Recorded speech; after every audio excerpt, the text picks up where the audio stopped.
Hello there again. This is Dahlia, and today's discussion, I want to talk about something that ties a little bit into something I was talking about with my ending racism video, and definitely check that out if you want a little bit more in depth on that topic. But today, I'm going to talk a little bit more about how fear is supposed to be a self-defense mechanism and not a mechanism that ends up discriminating and creating issues of oppression too in of itself.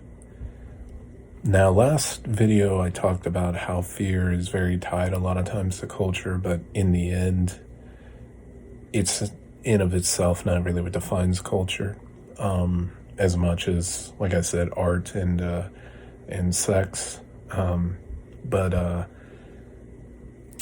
fear does still end up tied to cultures that share the same fears. A lot of times end up sharing the same sex and the same interest in art. But I want to talk a little bit more about how fear in of itself, when it becomes discriminative.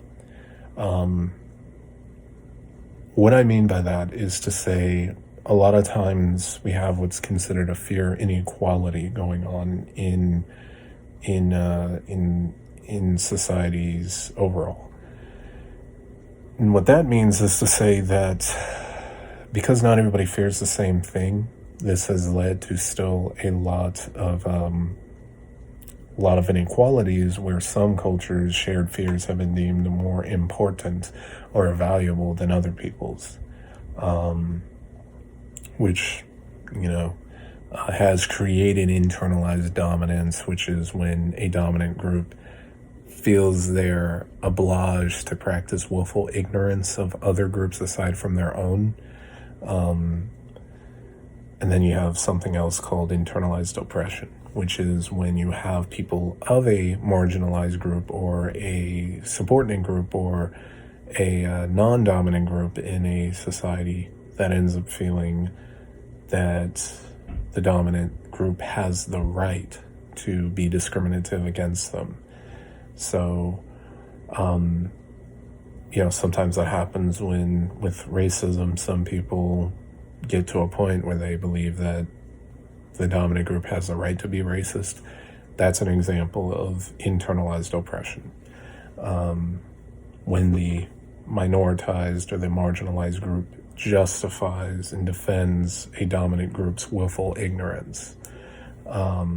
Anyway, back to the topic of when fear becomes unequal, it's a result of when you have things that say a group's shared fear is when it's tied to life or death situations a lot more than other groups. So, not every culture's shared fear has to be based on life or death. A lot of times I think of how there are two types of ways that fear takes some kind of influence. I think of how when you have fear that is driven by life or death, that kind of fear, it influences the need for a group to control. But there's also other groups where fear isn't based on life or death. It's based on something that's non-life or death. That group finds that the fear is trying to influence the need to orchestrate or the need to strategize, the need for people to follow some kind of plan,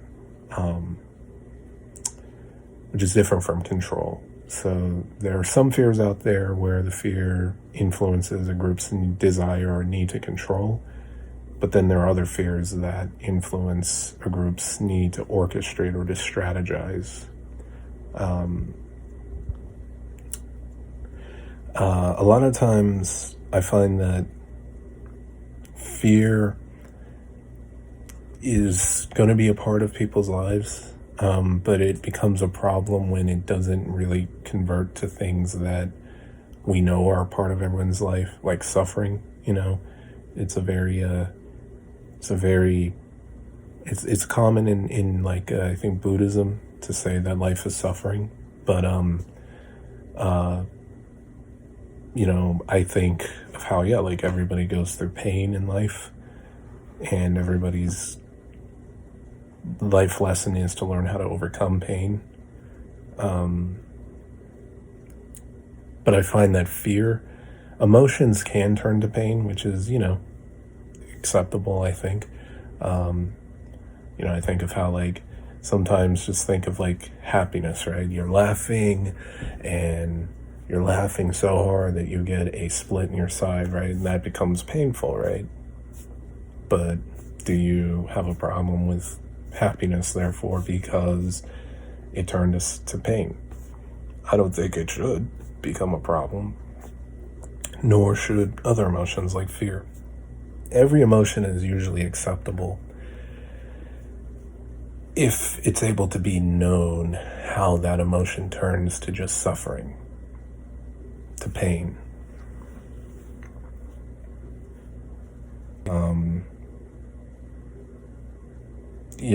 How when we want to fix fear inequality, we have to, sorry, I talk a lot. I talk a lot by myself when I talk my thoughts out aloud, so, I'm a character or whatever, but,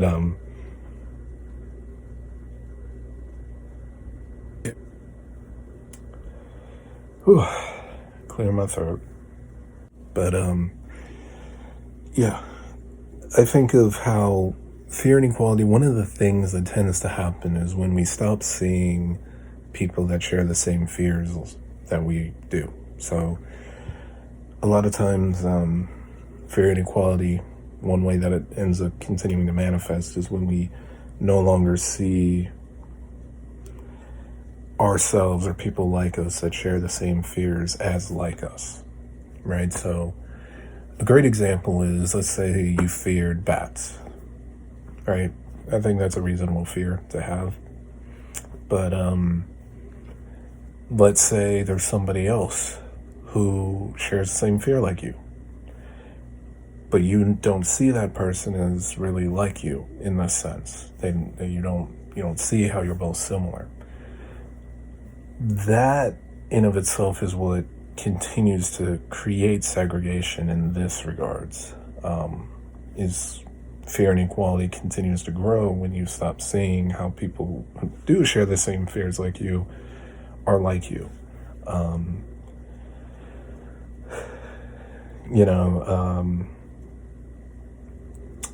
Another way that we tend to have fear and inequality continue to exist in life is when we have the inability to see how we truly handle other people's fears and how it is a reflection of how we handle our own. So I think of it like this. I use an analogy here, but think of fear like cake, just, cake itself. And say people, are eating, say you're at an office setting, or you're at a wedding, or wherever, a catering service. Let's say there are 3 different types of cake. Some people are going for the vanilla, some people are going for the chocolate, some people are going for the strawberry. Let's say,